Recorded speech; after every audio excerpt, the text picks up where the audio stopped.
malaika. Hawa malaika wamekusujudia wewe. Kwa hivyo hata ukiwa malakaini ni jambo kubwa kwa hakika, na wao wamekusujudia wewe. Mwenyezi Mungu Subhanahu wa Ta'ala anasema, wala talbisul haqqa, musichanganye haki au kweli, bilbatili, na uongo. Katika tembo kuna dhambi nyingi na faida kidogo. Ukiwa unasoma Qur'ani, ni uzuri utizame katika msahafu, ufikirie yale unayoyasoma. Qur'ani kitabu changu, Qur'ani mwongozo wangu, Qur'ani mwombezi wangu, Qur'ani pumbao langu, Qur'ani kitabu changu, Qur'ani mwongozo wangu, Qur'ani mwombezi wangu. Welcome to the Meet and Greet show with yours truly, Aisha Khan. Well, today I'm very excited as I'm going to meet a young and very inspiring entrepreneur.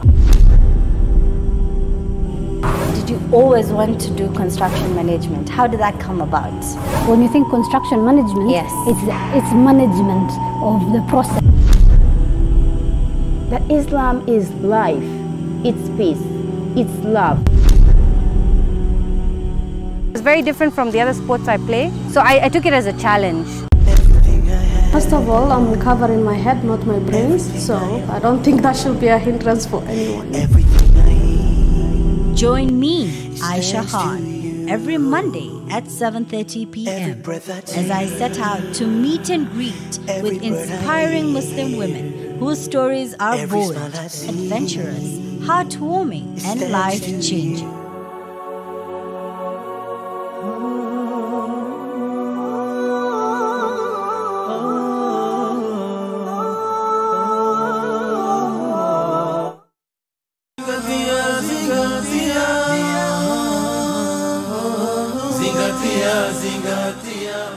Kalamu imeinuliwa kwa watu sampuli tatu, yani hawaandikiwi madhambi. Wa kwanza, mtoto mdogo mpaka atakapo balighi. Mtu amelala, akaota, akazungumza, akapiga makelele, akabobokwa, haandikiwi madhambi. Na mtu ambaye ni mwandazimu mpaka akili yake itakaporudi. Yoyote miongoni mwenu ambaye atakuwa ni mgonjwa au ala safarin, au atakuwa katika safari, fa'iddatu min ayamin ukhar, anaruhusiwa kula kisha atalipa baadaye. Muhimu zile ambazo wadaiwa uziweke hisabu, na kila ukilipa uondoshe mpaka atakapomaliza.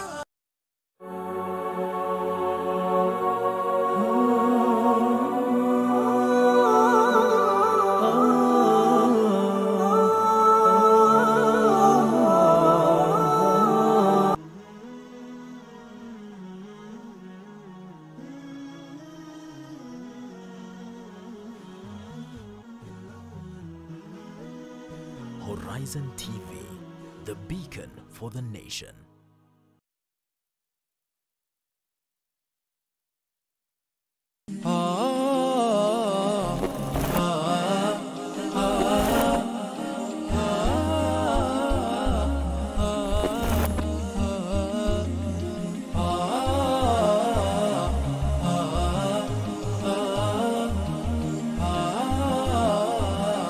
Another episode, another Friday, and this is the Weekly Matters, brought to you live from our studios at Jamia Mosque, and I'm your host Ahmed Kadar. Tonight we are discussing many matters, especially on legal issues, and with me on the studio is Wakili, or Lawyer rather, Abdallah Masrui.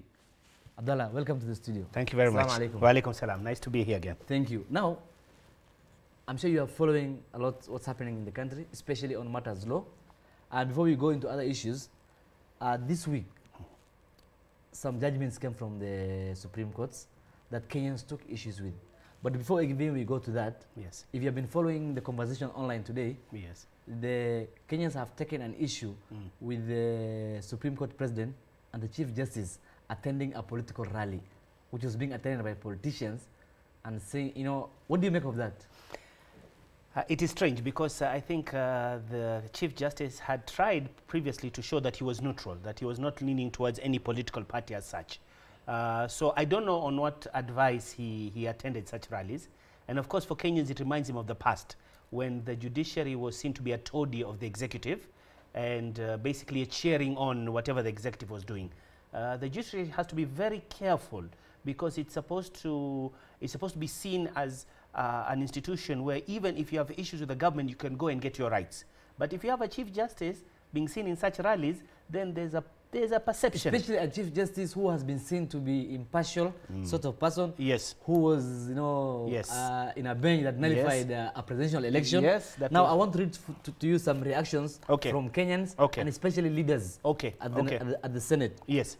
And one Kenyan said, yes, and he's a lawyer. Right. He said, it's going to be difficult for CJ David Maraga to extricate himself from the public perception that he has been taken hostage by the executive or has willingly joined it.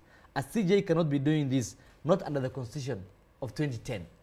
That's what one Kenyan says. Yes. Now the Senate minority leader, who is also a senior lawyer, yes, James Orengo, said, there is no day in the history of this country that a CJ attended a political event. In terms of a decorum, it's a very bad manners. That's what James Orengo said. And then a lawyer and former minority leader of the Senate, Moses Wetangula, said he is not the chief executive, he's not the chief justice of a Kisii.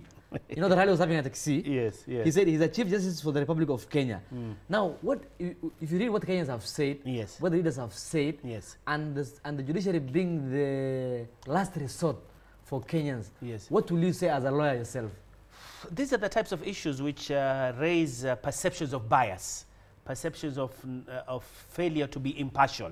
So that if you want to go to this institution and accuse the executive of perhaps certain errors or transgressions as you believe, but then the Chief Justice or the Chief Executive of the judiciary is perceived to be biased, of course this is not good. Huh? It's not good. Even if you went before a magistrate and the magistrate you saw him attending rallies, you would have question marks about his work, isn't it?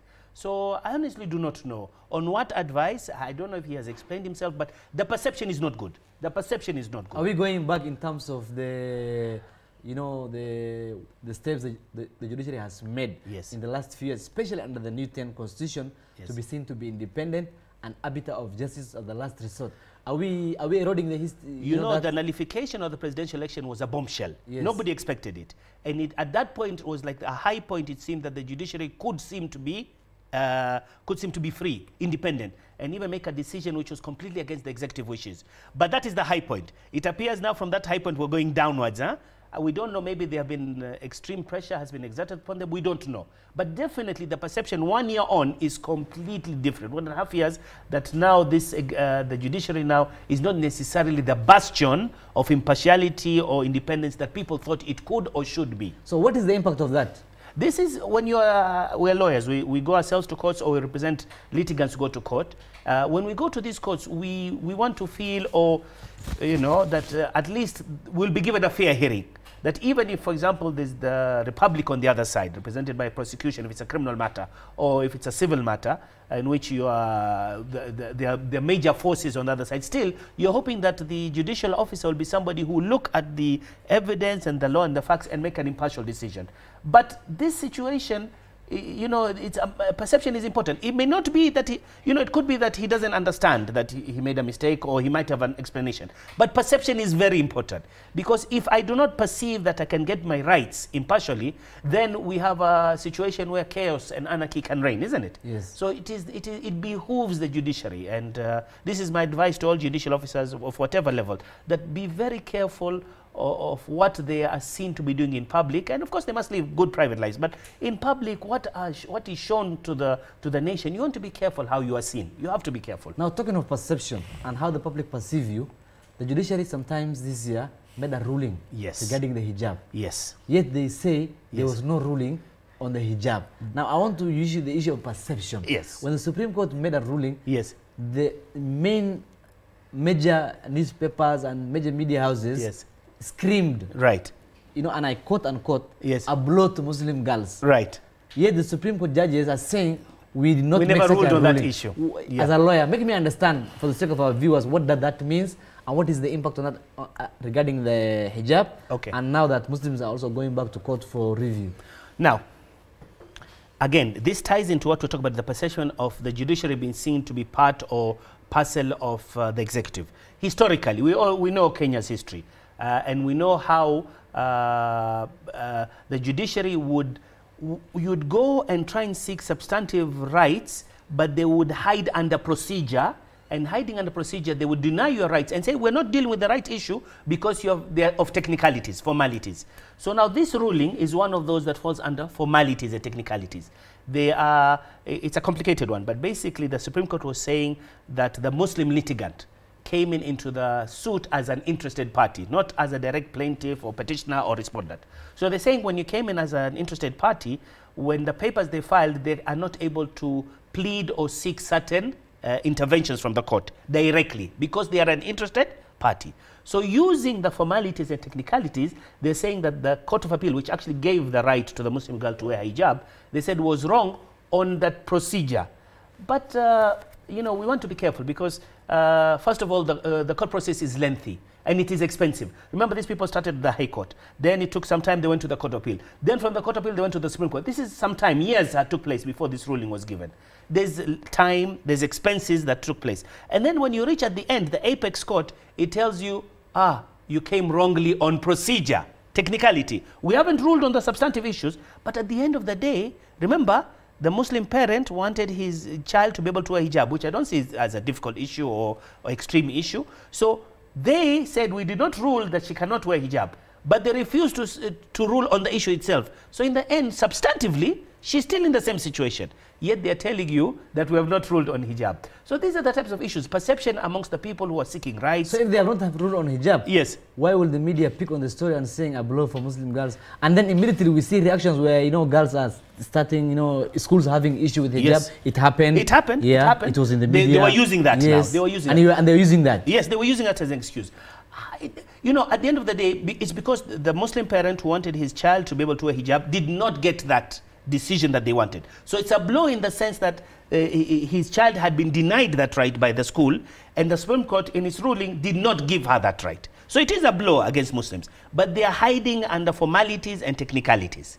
I don't know if you understand my point. So they are saying that they did not substantively rule that a Muslim girl cannot wear hijab. But at the end of the day, practically, in her school, she's not able to wear hijab. Yes. And she came to court to seek her right. Yes. So at the end of the day, if you don't give her that right, and you say it's because of technical procedure, she remains in the same situation. She has been denied her rights. That's why it is a blow. Practically, it is a blow. Although people are discussing it as a technical and formality issues, which is the history of the Kenyan judiciary. When the judiciary is faced with an issue which they found thorny, difficult, what they would do is seek for the easier way out. The easier way out is to find the errors, mistakes in procedure, and use that as an excuse not to deal with the substantive Now, how issue. does that solve the matter? It does not solve the matter because, as you said, Muslims now feeling unhappy about the situation, feeling they are being treated as second-class citizens, they are now forced to reorganize themselves and to go back to court. So the issue remains, the substantive issue remains, and people will still litigate it. So, for the sake of our viewers and those who are watching,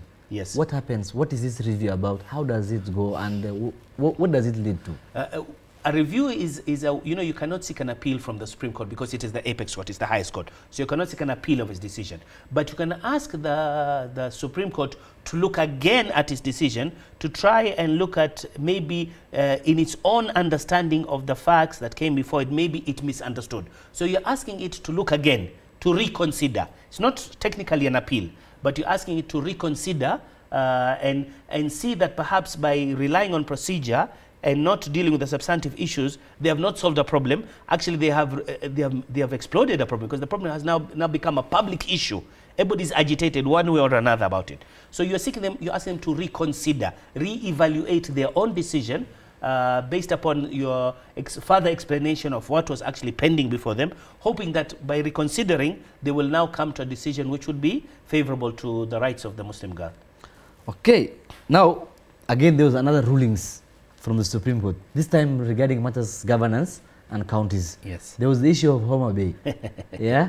After long pull and push, yes, a result came. Yes. One of the dailies had a cartoon of him coming out of a chimney, sort of. You can imagine what that means and the readings if you read too much into the cartoon. Yes. Then there was also the Wajir case. And the thing is, the public perception out there is that there was no fairness in those rulings. What do you make as a lawyer yourself?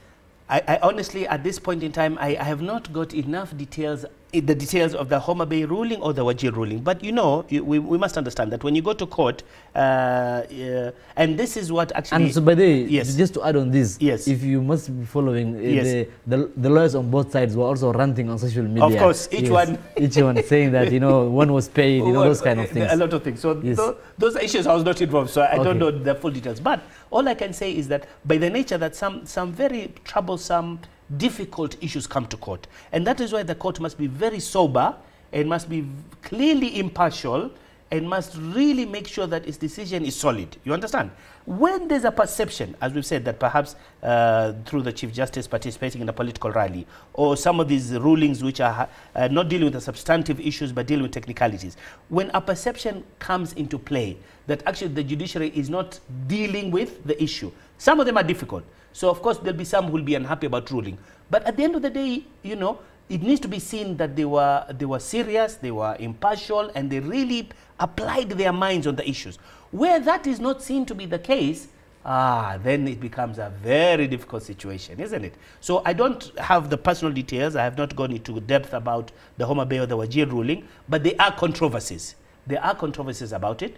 And these controversies... A situation where a judge says, we know you don't have a degree, but it's not that for us. You know, what kind of ruling is that? I don't know if these are the... We're going back... what I fear... Already, there are strong interests which have certain interests in maintaining a status quo. And then you have the common Mwananchi who is trying to seek their rights, sometimes against the status quo. You have to have a strong judiciary, independent and well-intentioned, to be able to give the Mwananchi their right, isn't it? But in a situation where perhaps you find that the judiciary is looking sideways, not looking directly at the issue, finding ways to avoid it in the hijab ruling, or trying to throw the ball into another court with respect to certification of degrees, whatever, it becomes a very... It's reminding us of a very dark history, which people... Are we going back to where the judiciary was known for in terms of darkness and all that? I must tell you that in my view, that even though we thought that we had gone forward, maybe this is the reality was always there, that it was just transparent progress, but that the deep down the issues remained the same.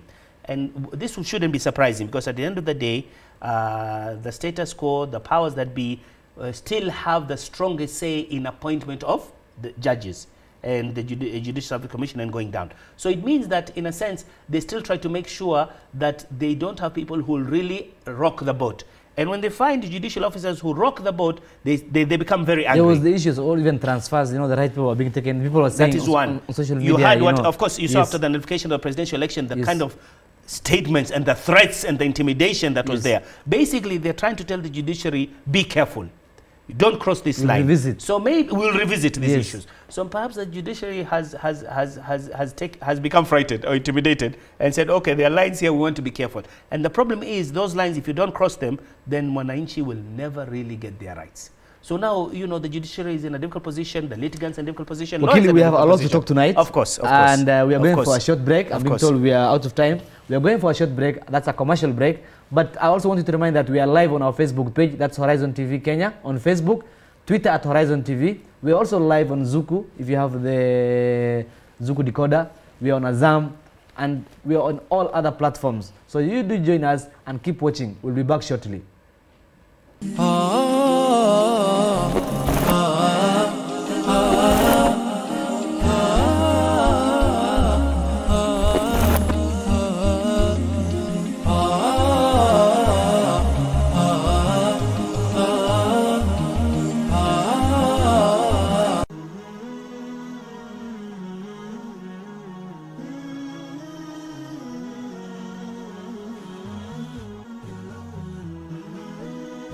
Horizon TV, the beacon for the nation.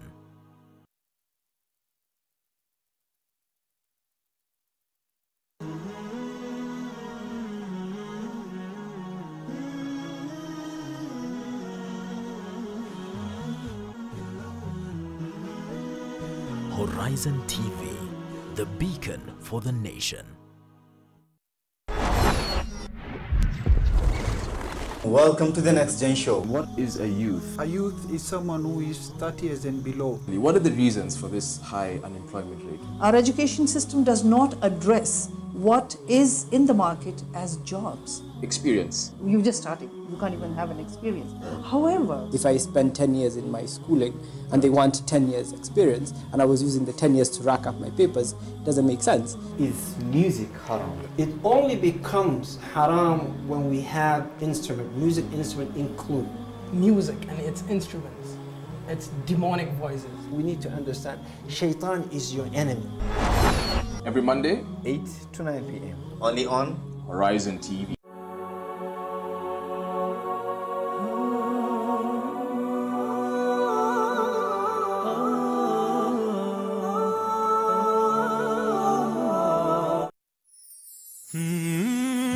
Walk with us as we tell you the stories of our society. Wengine atavaa mtandio kichwani utafikiri ni kijihandkerchief. Enzi za wakati wa kusema ati alisema akasisitiza akihutubia wanahabari, enzi hizo hazipo tena. Kwa kuchimbua na kunakili matukio kwa undani. We want to create current awareness ranging from adventure, human interest and inspirational stories. Ili kuweza kukuelimisha, kukuburudisha na kukubumbuisha. Words have been said, but now it is time to lay the foundation that will impact the world. Terrorism is terrorism, no matter who is behind the trigger.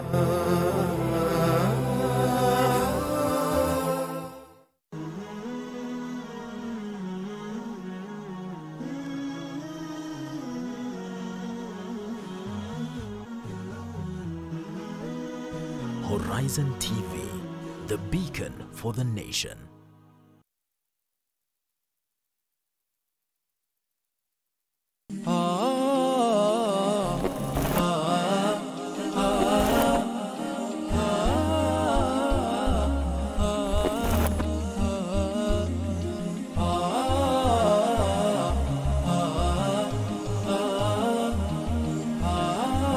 Welcome back to the show, The Weekly Matters, and I am your host, Ahmed Kadar. If you have just joined us, we are live and we are discussing all that happened this week, from legal matters to the nurses' strike to Mombasa's 10 billion salary budget and all that. Of course, with who else than senior lawyer Abdallah Masrui. Thank you very much. Welcome back once again. Asante sana. Before we went for break, we were discussing the issue of the Supreme Court, the judiciary, yes, and how maybe Kenyans see the negation of the independence of the judiciary. And before we get out of the judiciary and go to other topics, I want us to have one more. Yes. Today, there was a case before the Milimani courts. Yes. A very important case for this nation. It's what they are calling, it was trending in the entire day on Twitter. Right. It's what they are calling Repeal 162. Okay. You'll tell us first of all what 162 is and what that means for the nation. It's about homosexuality, right, and decriminalization rather of certain offenses. Of certain offenses. Yes. Yes. Okay. And how that's important to the nation. Okay. There's a wave, which I would call a Western-led wave across many nations to try to their historical penal code and historical criminal code, which criminalized a lot of types of what we consider unnatural offenses. This is from the colonial times. But the colonial masters, in their own wisdom, and I put that in quotation marks, have now in their own way moved away from, they've decriminalized homosexuality, they've decriminalized lesbianism, and they're moving very far in some of these what were considered unnatural offenses. Now these people, or the elites in the Western world, want the rest of the world to imitate and to follow them. So these things are being pushed across the world, not only in Kenya, in many places. There was a cases in Uganda, I remember, in South Africa, it is in the constitution, I believe, explicitly. So they are pushing this agenda onto us. And the question then becomes for this nation is, are we always going to be followers and imitators, or do we have our own principles and morals that we hold on to? This is the question. Yeah, but if you remember, yes, the president, yes, His Excellency Uhuru Kenyatta, yes, on an interview sometimes back, yes, yes, I don't know whether it was it CNN, he said yes, that it's an issue. Yes. So I just want you to remind that as you explain. Yes, yes. the issue is that this thing is difficult because historically the morals within African societies, the fact that most people in what they call the third world are still religious. Well, in the Western world, people are no longer religious. They've turned away from religion. They're secular. But in our lands, our countries, people still have an attachment to God and to their beliefs. And the historical books, whether it is the Quran or what was revealed before the Quran, which we Muslims believe in, we all know that even under the 10 Commandments, even fornication, which was the relationship between a man and a woman, but outside marital relationship, is forbidden. So we're talking about the natural relationship, which is between a man and a woman, but within certain boundaries, it is not allowed. This is known from the Jewish books, from the Christian books, of course from the Quran. But now, not only do they want to allow fornication, adultery, which is the natural relationship, but outside of the marital bond, they want to go into relationship between male and male, female and female. This for our world, for our culture, is something very difficult to accept. That is why when our leaders are put in a situation where the Western colonial elite are pushing this agenda, and underneath they feel that the people are not accepting, they try to avoid it by saying it's a non-issue. It is an issue. It is being pushed. And they have to take a stand. No, what the president meant was that you cannot go that kind of line. Which is fine. Yes. Which is correct. Which is a correct line. But at the end of the day, sometimes these people tie their aid. They tie their grants, their conditionalities. They put you on a list that you are not promoting human rights, that you're not promoting their values and their agenda. That as a human right. They're making that as a human right issue. Their definition of human rights is very fluid. One day it means this, one day it means that. Something that was wrong yesterday becomes right today. Like marijuana, like drugs. There are countries in the Western world, like Netherlands, have decriminalized most. In fact, now almost all Western countries are decriminalizing marijuana, which is does that mean that we have to be concerned. We have to be concerned about. Yes. What Ahmed Kadar, we are Muslims. We believe in revelation. We believe in a book which is unchanged for 1400 years, isn't it? We have principles that are not supposed to be changing every time the wind blows east or west. But the problem with secular societies is that they don't have solid foundations. For them, things change over time. So what they believed a year ago, 10 years ago, their grandfather's time changes. Where do you stand?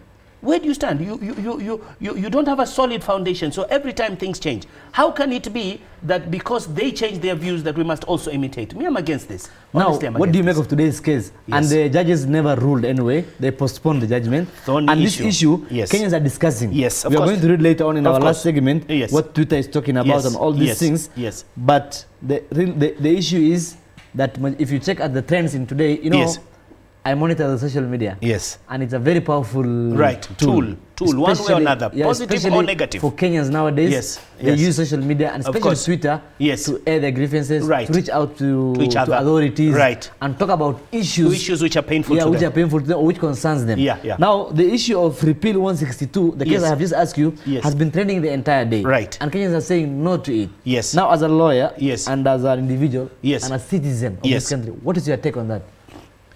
I may have different views from other people, but I will tell people that my view is based upon revelation, my belief in revelation.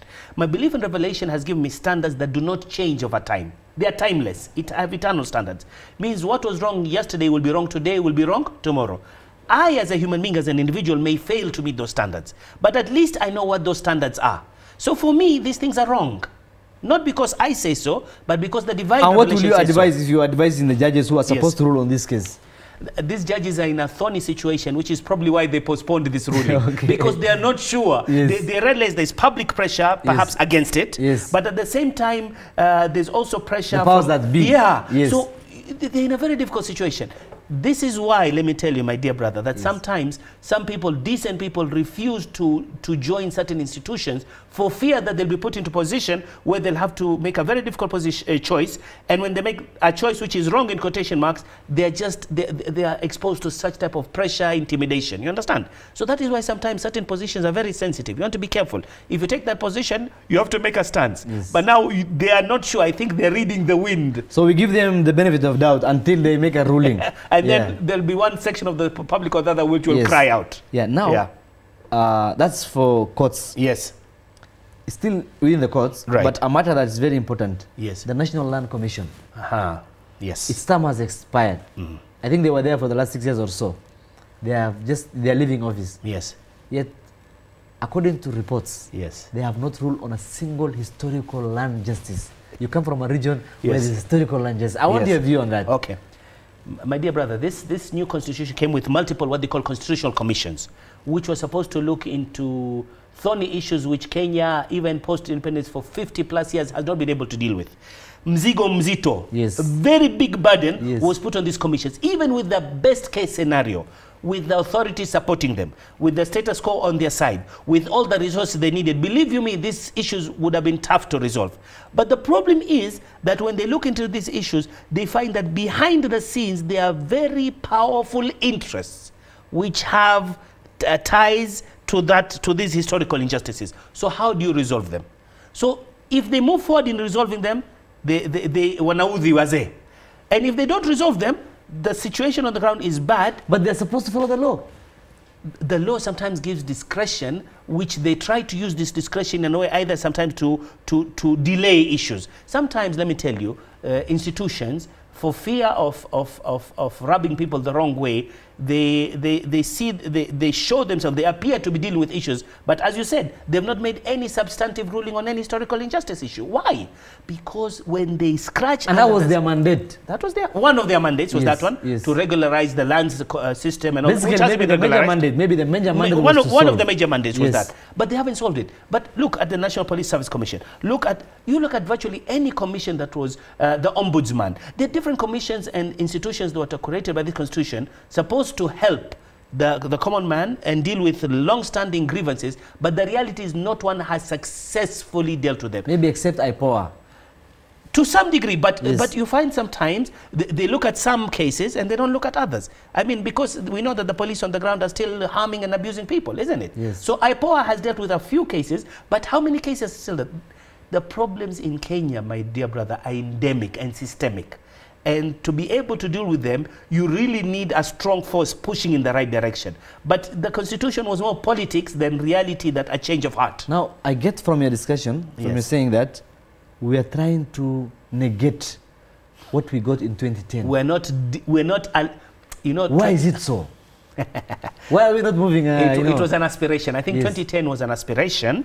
At that point in time, people had got so tired of the status quo and they wanted some radical change that, you know, constitutional change without a war is virtually unheard of. Without a revolution or war, constitutional radical change is virtually unheard of. So Kenya was doing an experiment. It was being pushed to a situation, the elite were being pushed to a situation, they realized we have to do something. But what they made, I think the decision was to pretend to deal with issues. But at the back, they were not ready to deal with these issues practically. I mean, truly. So what they did was they gave birth, they midwifed a new constitution, a reformist constitution. I say in quotation marks. Yes. But the reality was that this reformist constitution was not really given sufficient strength to be able to deliver, number one. So all these constitutions, they will tell you themselves. I'm sure if you even interview them, if they're being honest, these commissioners will tell you that we have met so much resistance and obstacles from powerful forces that we've been unable to achieve our mandate. If they're being very honest. Yeah, but was the constitution not to, you know, was it not meant to guard the power that be against the ruled? And the guys who were given this mandate, they were supposed to act as a guard, Praetorian guard. Yeah, as a Praetorian guard, rather. I think you're reading it the correct way. That what people thought was going to happen, or what they hoped, there were so many dreams. But the reality was that if you looked very hard, you would find that there were bottlenecks that would make sure that at the end of the day, the real change would not take place. If you talk about corruption, corruption is as bad as it was. If you talk about violence, ukabila, you talk about these things, poverty, unemployment, it's as bad as it ever was. Yet this constitution was supposed to bring substantive change. So either the constitution was wrong from its beginning, from its principles, or those who allowed, and I say that really allowed this new constitution come into place, made sure that they were still had sufficient resources to block anything actually coming out, any substantive change, if you know what I'm saying. So, you know, this is the situation where... Now, coming back to the issue of the land, the National Land Commission. Yes. The historical land injustice. Yes. Especially in the coast. Yes. Do you think it will ever be resolved? It's not easy. It is not an easy thing. It will need a real change of values and principles amongst the persons concerned. It will need resources, even financial, because, you know, if you're talking about things that happened a long time in the past, all you can do is maybe compensate the people who are here now. There are facts on the ground which are difficult to change. I mean, structures and buildings, and which are difficult to remove. So what you have to do is be able to remedy, alleviate the suffering of anybody who suffered the victims' harm, the harm to the victims. That needs resources, isn't it? And these resources, not that Kenya doesn't have these resources, but the resources, when they are there, the public resources, are being misused and abused. You know, to deal with historical justice, we need maybe a couple of dozen of billions, perhaps, through the whole country. And Kenyan's budget is more than 1 trillion, 1.5 or something trillion. Of which 68% is going to pay in debt. We are going to that. We are coming to that. Yes. There's enough money, but there's no will, because this money, certain people have eyed it for their own interests. It is not supposed to be helping Wanjiku. Even though Wanjiku thinks it's supposed to be for her. Yes. It's not Wanjiku who's going to benefit from this money. Again, we're still within the issue of the Land Commission, yes, because we have to exhaust it, yes, since its mandate has just expired. Yes. We have seen a situation where, in trying to solve some land issues, yes, we have seen the Land Commission saying some places should be demolished, right, and land returned to public. Yes. And we have seen in some places, yes, where land, the Commission is saying so and so has taken this land, yes, but we want him to pay. To pay. Yes. Why is there a double standard in the application of the law? It's not my mandate to fight on behalf of the commissions of the National Commission. Yes. And I think they found themselves in a very difficult position, in the sense that, as I said, powerful interests in certain places told them, these are places you do not touch. So they found that certain places was easier to rule against the landowner, and certain places actually it is not very easy. They were trying to be pragmatic. You know, yes, you follow the lay of the land and the way the wind is blowing. Failing which, you need to be very powerful. And you know, because you're going to have to use sometimes security forces to enforce your will. But the security forces are not under the command of the National Land Commission. So they find themselves, it's like a paper tiger. If you look at the Constitution, if you look at the law, they seem to have a lot of powers. But at the end of the day, they do not execute their rulings or their decisions. And they need support of those people, patrons, and those patrons may not support. So that's why you find sometimes that their rulings are contradictory. Some places they allow this, sometimes they don't, sometimes they say compensation. It depends. So is the law basically mwenye, what do they call it? Mwenye nguvu mpishe. Mpishe. Practically, that is what it is. Unfortunately, I'm saying this because something that I know from reality. Practically, it is still that way.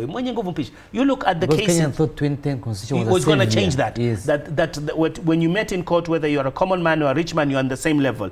Look at the cases. You find that corruption cases, major corruption cases, are going on against the big boys for more than 10 years without any ruling, even in the magistrate's court, like Chicken Gate, isn't it? It's been going on a long time. Yet when you find for the common man, if he steals a bit of money, it's very quick that he's judged against him. So at the end of the day, practically it is still mwenye nguvu mpishe, even though if you look at the theory, it's not. Thank you. We are going for a short break again. I know, you know, when we start the show, yes, the time you think is just so flies. Yet we have a lot to discuss. And we are going to read your tweets. Still keep tweeting. I am seeing your tweets and your Facebook comments. We are going to read them, but we are going for a short break. We'll come back. Keep it there.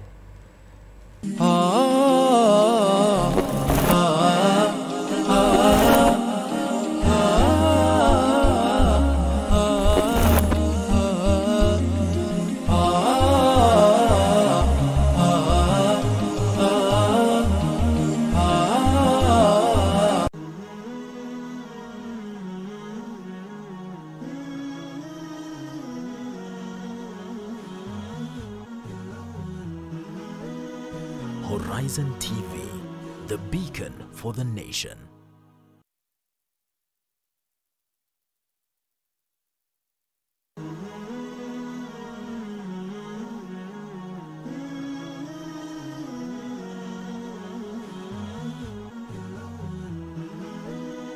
Horizontv, the beacon for the nation. Welcome to the Next Gen Show. What is a youth? A youth is someone who is 30 years and below. What are the reasons for this high unemployment rate? Our education system does not address what is in the market as jobs. Experience. You just started. You can't even have an experience. However, if I spend 10 years in my schooling and they want 10 years experience and I was using the 10 years to rack up my papers, it doesn't make sense. Is music haram? It only becomes haram when we have music instrument included. Music and its instruments, its demonic voices. We need to understand, shaitan is your enemy. Every Monday, 8 to 9 p.m. Only on Horizon TV.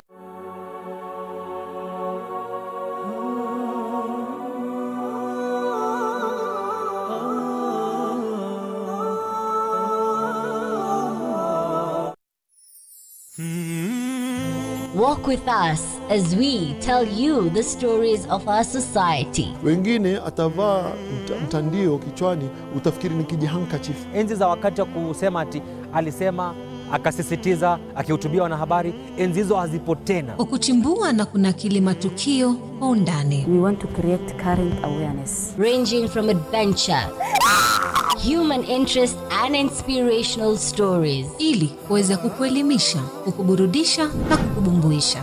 Words have been said, but now it is time to lay the foundation that will impact the world. Terrorism is terrorism, no matter who is behind the trigger.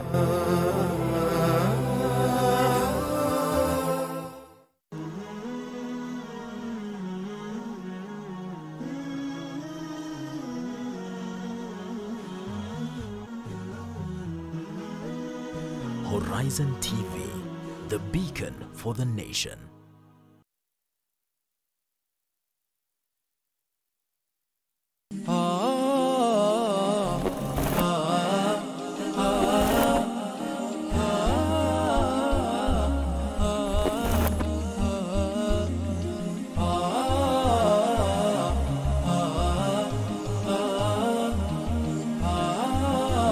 Welcome back to the show, The Weekly Matters, and I'm your host, Ahmed Kadar. If you are just joining us, this is our last segment of tonight's show, and we're discussing issues of the Supreme Court, the kind of judgment that's coming, today's verdict on repeal Article 162, the Land National Commission, which his term has expired, and many, many other discussions with Abdallah Masrui, a lawyer himself.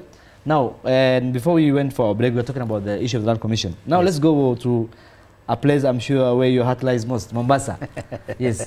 This week, yes, the Mombasa County 001, yes, had made its budget public, and they said they're spending 10.1 billion on salaries and, you know, basically recurrent expenditure, salaries and allowances, yet its entire annual budget is 13 billion. What do you make of that as a resident of Mombasa first? And was that the real intention of devolution to be? There's a problem, my dear brother. There's a problem. There's a problem. In this is like a devolution of the mistakes of the old national government, and now imekwenda majimbo. Yes. Ugatuzi. Being passed to being passed on because they wanafuata nyayo. Things that were done before, even the national, if you look at the national budget or the national government, you find a lot of the money is actually current expenditure or loans, which when you look at why these loans were taken, they don't really make sense, you know. But this is a problem we have, that the budget that the county is being given should be used to alleviate the major issues. You know, there's poverty, health problems, education problems.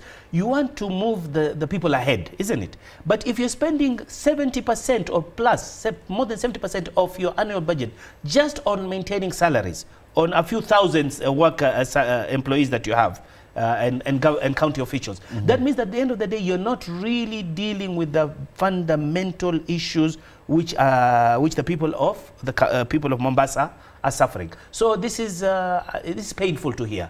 It's painful. It has caused uproar, you know, among residents. Yes, yes. But we haven't seen the county government coming out and explain itself and saying, you know, this is not maybe the case. Right. You have misquoted, as you always say. Right.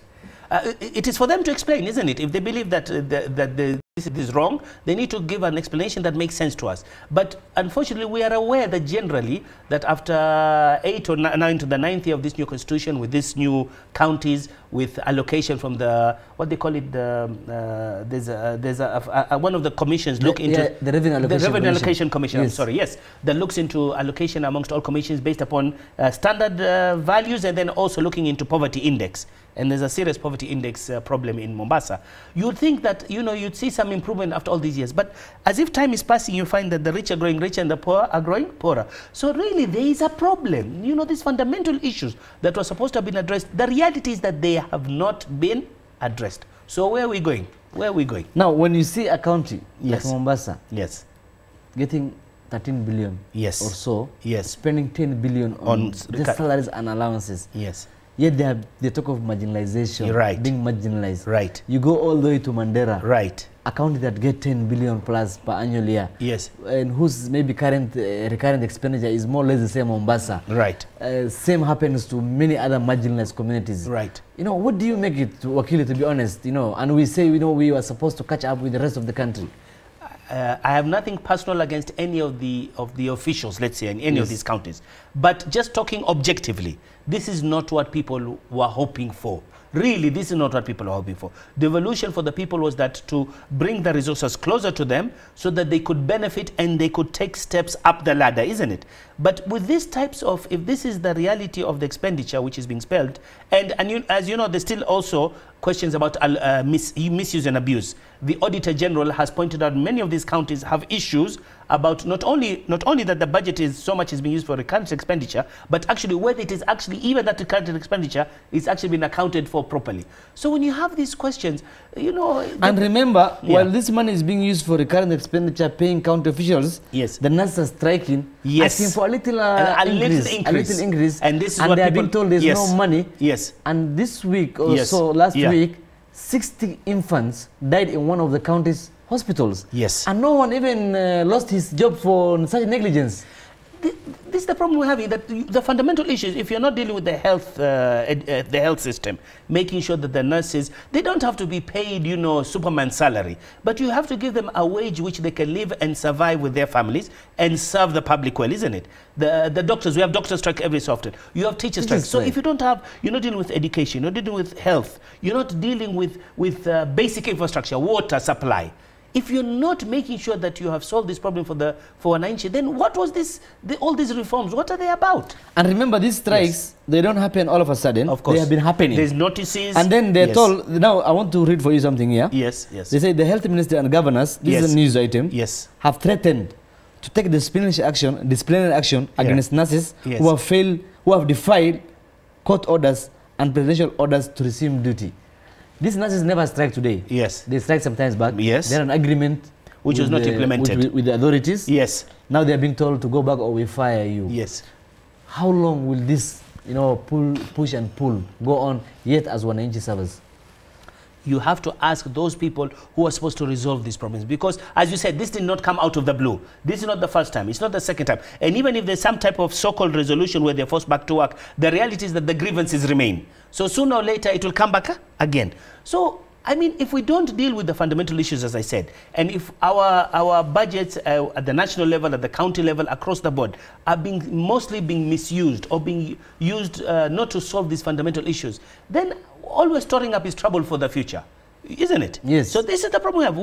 We're supposed to be unlocking and solving and treating problems, but all we seem to be doing is hiding them under the table. Then when they explode, we symptomatically address them and then push them under the table again, and then they come back again. Nothing has been fundamentally addressed yet. Now, talking of the issue of nothing being fundamentally addressed, yes, there was the issue of, we have talked about this issue of the economy, yes, in terms of revenue, right?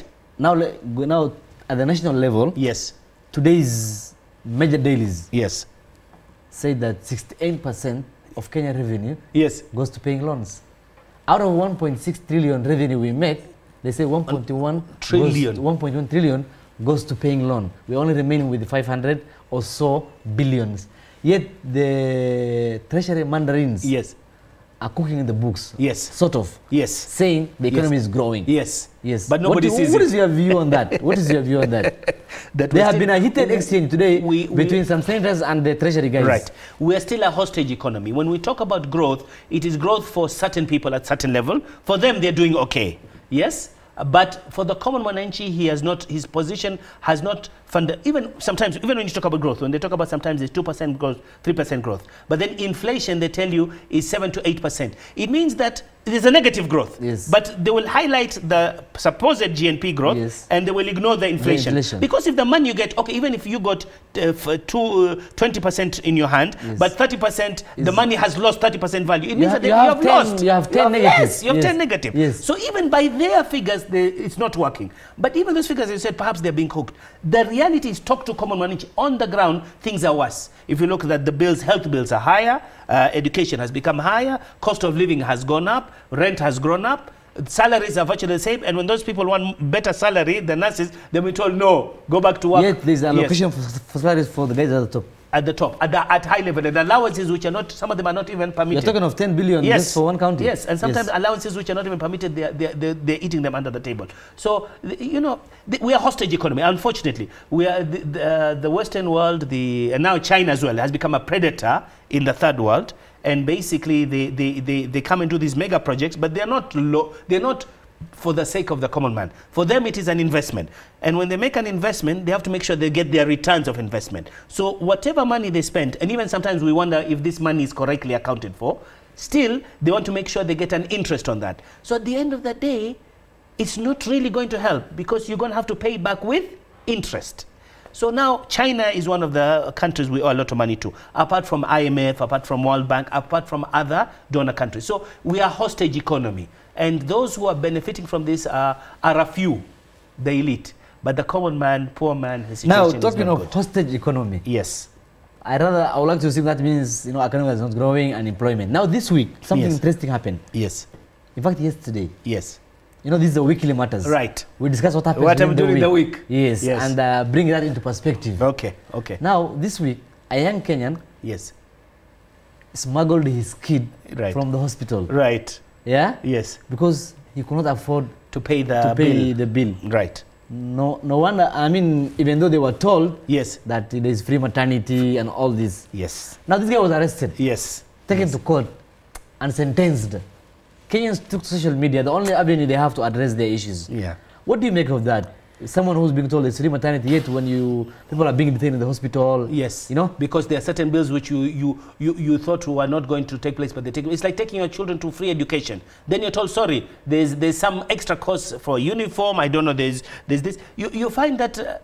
It's a very sad situation. Having a child is supposed to be a happiness, isn't it? But now it's becoming to be a curse, because that child comes with so many costs. A child born in Kenya today, because we're a hostage economy, as you said, and we have so many outstanding loans that are growing, because these are based upon interest, and interest grows over time.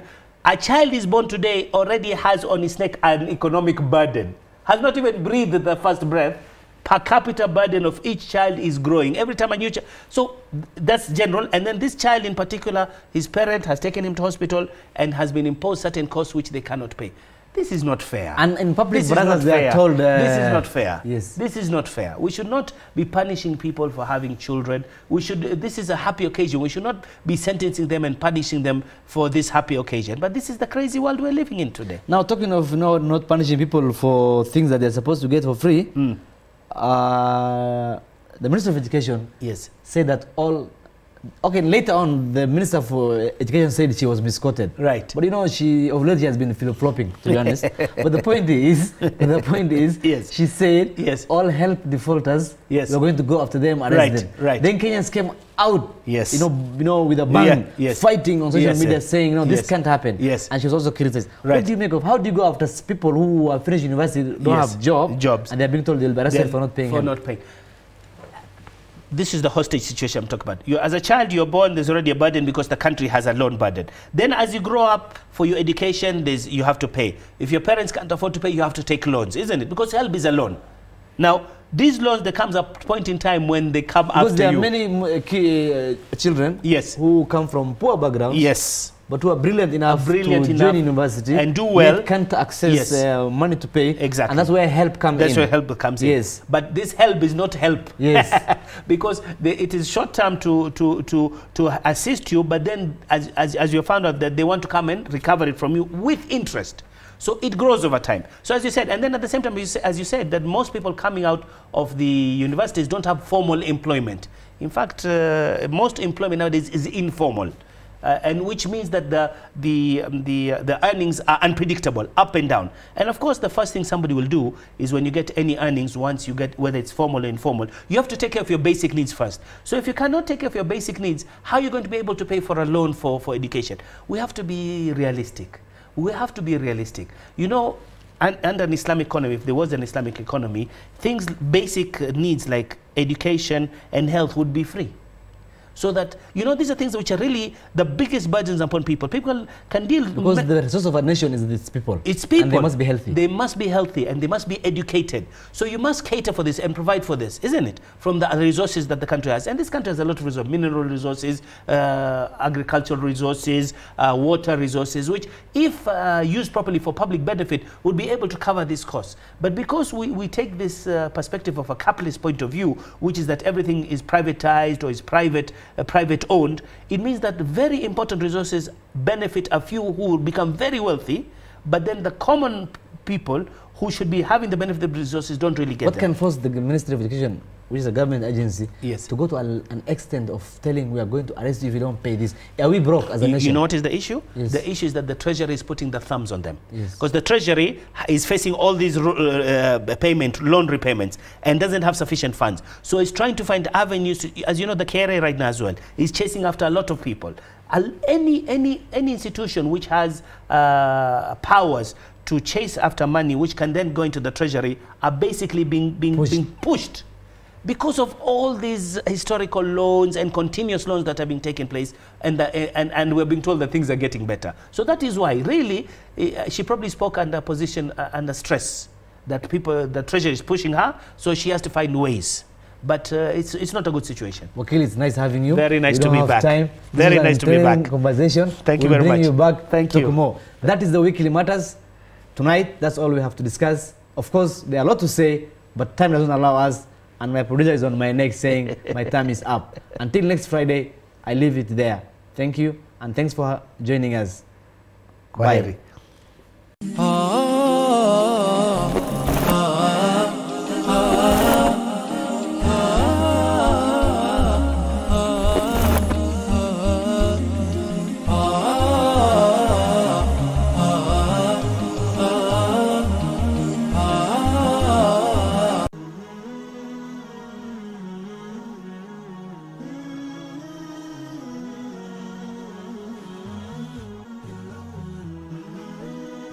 Horizon TV, the beacon for the nation.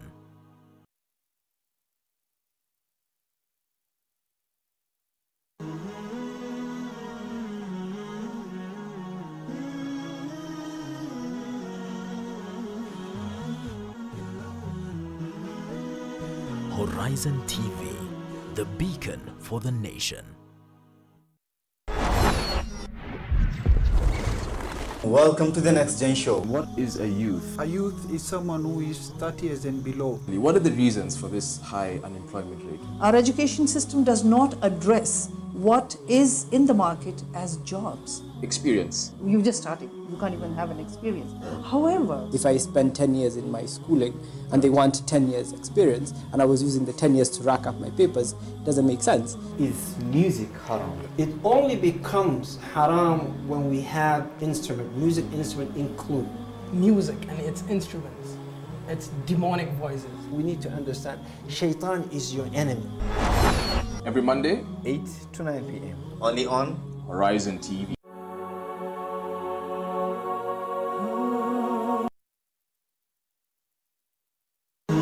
You're watching Horizon TV, the beacon for the nation. Muslim girls are being denied their right to observe the hijab in schools. To support the legal campaign to protect their constitutional right, please make your contribution on M-Pesa or Airtel Money on paybill number 150770, account hijab.